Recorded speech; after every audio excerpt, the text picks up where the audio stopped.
During the Cold War, humanity built a machine designed to end civilization. Not a bomb, not a missile, a system, a machine that could launch nuclear war, even if everyone in command was already dead.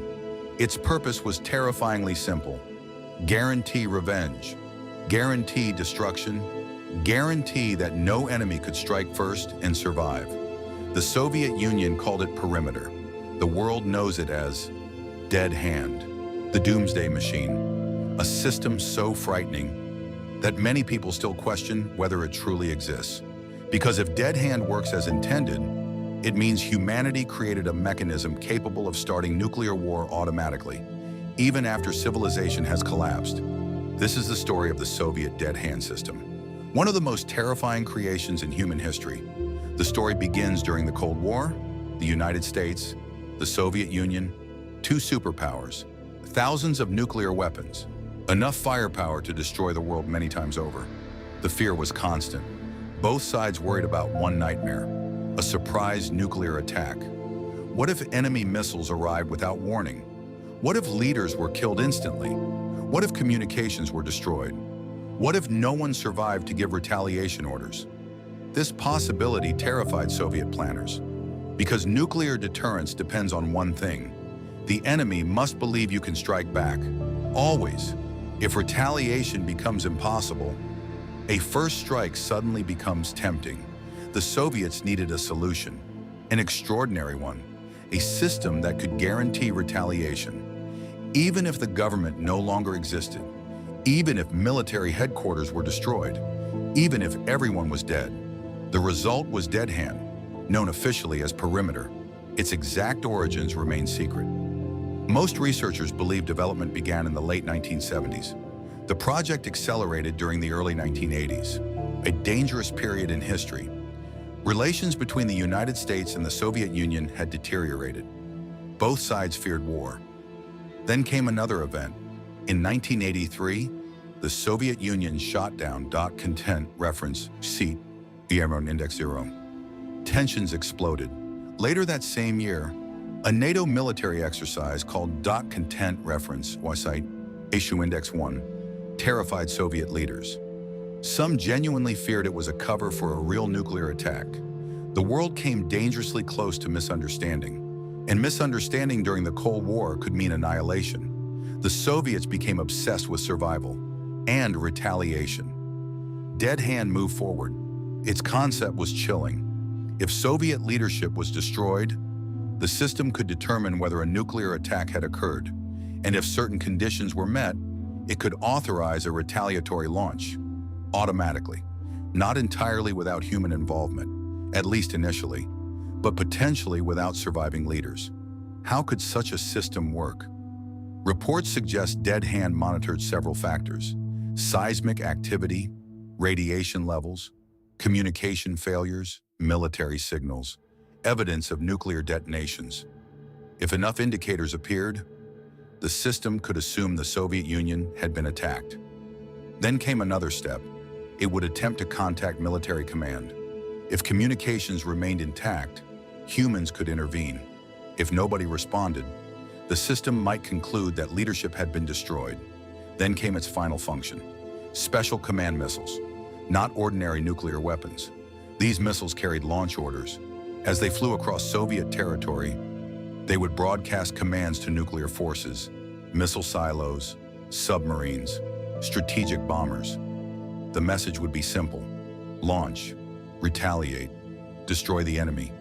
Even if everyone who originally gave orders was dead, this idea horrified the world because it sounded like science fiction or a nightmare, a machine deciding the fate of civilization. Yet from the Soviet perspective, the logic seemed unavoidable. If the enemy knew retaliation was automatic, then no first strike could ever succeed. And if no first strike could succeed, perhaps no one would attempt one. This is the paradox of nuclear deterrence: peace maintained by the certainty of catastrophe. Dead Hand represented that philosophy in its purest form.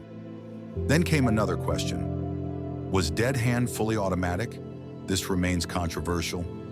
Some reports suggest the system required human activation during periods of crisis. Others imply greater automation. The exact details remain classified, and may remain classified forever, because the Soviet Union collapsed, but Dead Hand reportedly survived. Russia has occasionally acknowledged the existence of Perimeter. Several former officials have discussed it. Some claim it remains operational, others remain uncertain. Independent verification is difficult. The secrecy only deepens the mystery. Then there is another terrifying possibility. What if the system still exists? What if it remains active today? A relic of the Cold War, waiting, monitoring, prepared for a catastrophe everyone hopes never comes. The idea is deeply unsettling, because machines can fail, sensors can malfunction, communications can break, history is filled with false alarms, and nuclear history contains several close calls. In 1983, a Soviet officer named Content Reference OSIT Index Situas received warnings of incoming American missiles. The system indicated an attack. He believed it was an error. He was right. The alert was false. His decision may have prevented nuclear war. Incidents like this reveal something frightening. Technology can make mistakes. Humans can misunderstand information, and nuclear systems operate under enormous pressure. Dead Hand exists within that reality, a machine designed for the worst day in human history, a machine intended to function after civilization has already been devastated. The system inspired books, films, video games, and endless speculation, because it touches one of humanity's deepest fears: losing control, creating a machine that continues after we are gone, a mechanism of destruction that outlives its creators. The name itself sounds mythical. Dead Hand, as if the Soviet Union intended to strike from beyond the grave. A final act of vengeance, a ghost pressing the nuclear button. Perhaps that image is exaggerated. Perhaps the system contains numerous safeguards. Perhaps it has been deactivated. Perhaps it no longer exists. Nobody outside a small circle of officials knows for certain, and maybe that uncertainty is intentional, because deterrence depends on belief. The enemy must wonder, must hesitate, must fear that retaliation is inevitable. More than 30 years have passed since the Soviet Union disappeared. The Cold War ended, the Berlin Wall fell, empires collapsed, yet thousands of nuclear weapons remain, and the idea behind Dead Hand still haunts the modern world. A machine built not to save humanity, but to guarantee mutual destruction. A system created for a moment when governments no longer exist, when cities burn, when communications fail, when civilization itself may already be dead.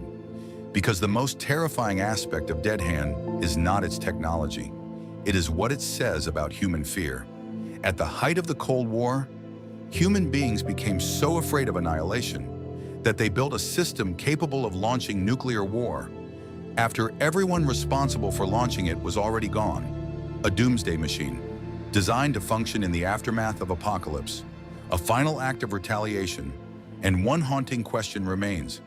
If Dead Hand still exists today, who is really in control? The people or the machine waiting for the end of the world?